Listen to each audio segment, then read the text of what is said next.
There are some people who say you can't bet based off the first game. To those people, I say, did you see that Bucks game? Were you watching? For real? Two fistfuls of rings weren't enough to save Brady on a new team. And I've never met a Buck who wasn't an asshole.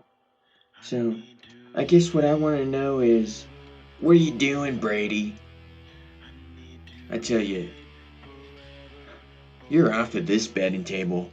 The one we use here. This is the Cowman's Country Slaughterhouse. Moo!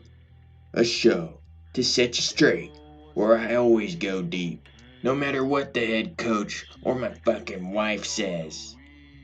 On today's episode, we're gonna tell you about this one time. We'll have a heartfelt moment with Piece of Poop and introduce our special guest where we talk a lot about cool stuff. We'll be back after a word from our sponsor.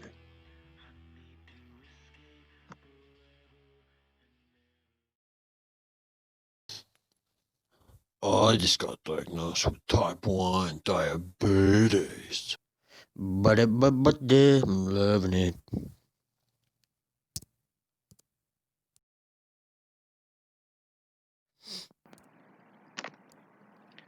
So, this one time, a segment where I regale you on my misfortunes and fortunes. Let me get started. I met this girl at a cafe someplace I had normally never been, but next thing you know, we're banging. Oh, yeah. Oh, yeah. And I find out, whoops, she's my cousin. Come on. That's sick. How about you let me finish?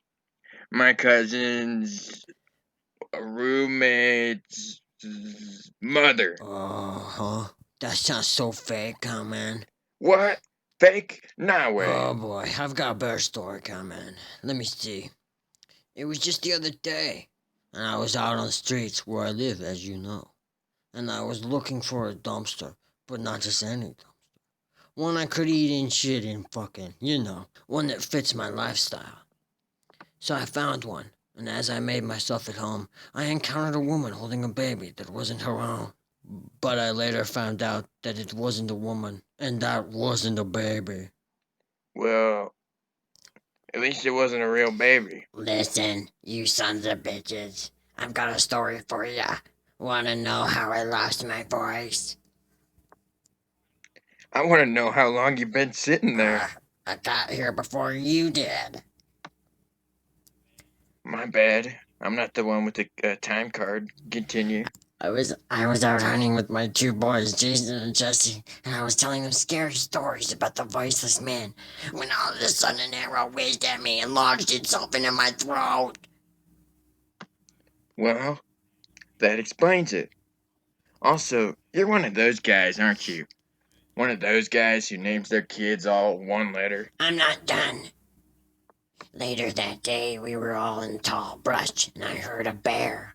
And all of a sudden, it ripped out my throat and tossed my body around like a rag doll. Oh, I knew this story was gonna go revenant on us. Come on, that's so offensive. How? My father was a bear. Look, I've got a really good story for you guys. I was out with my boyfriend Chad, and we were at this party, and And that's the end of our segment. We'll be back after a word from our sponsor.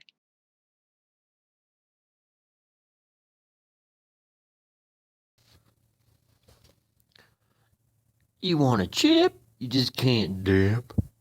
You want mouth sores? You just can't ignore. You want to get paid? Well, then get a bag of lies.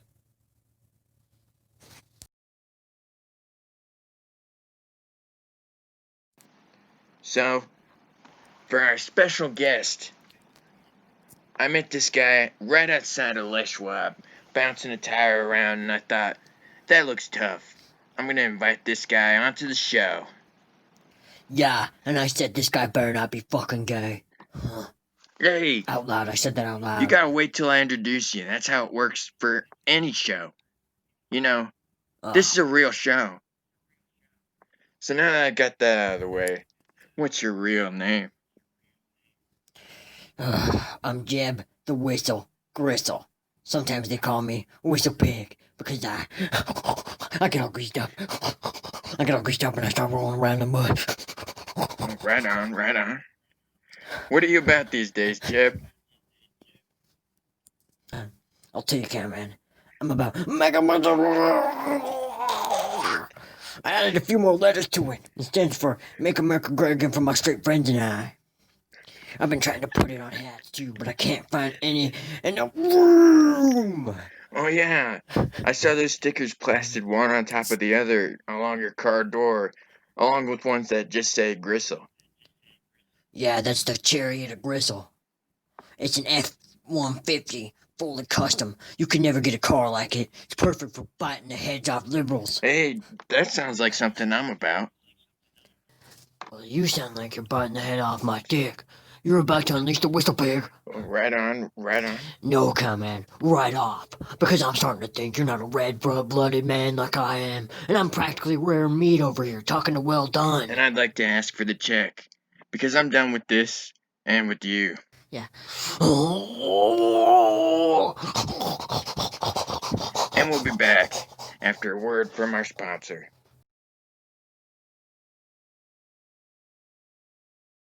Directly to the forehead, head on. Apply directly to the forehead, head on. Apply directly to the forehead, head on. Apply directly to the forehead.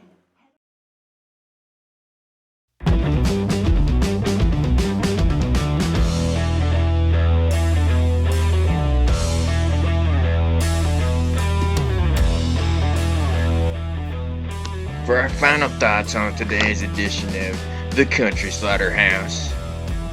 I'm not a man of what-ifs. I'm a man of how-tos. Namely, how to get it done in 3 easy steps. Step 1. Piss play is always regrettable. Anyone asks you to dabble in piss play, call for backup. I'll be right there. Step 2. Adjust yourself. Make sure you're at half chub always. Step 3. Get it done. And that's how I sustain sustenance. What about that cottage cheese you eat? All that curl milk you drank?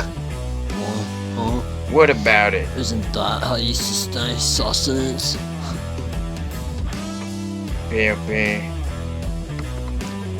You're starting to really get into some mental piss play with me. And you better stop, or I'll put you down, okay? This is your Cowman, signing off. Chill out, Chicago. You know, PLP, I could really go for a glass of milk right now. Oh yeah. Just a glass of milk. Oh, yeah.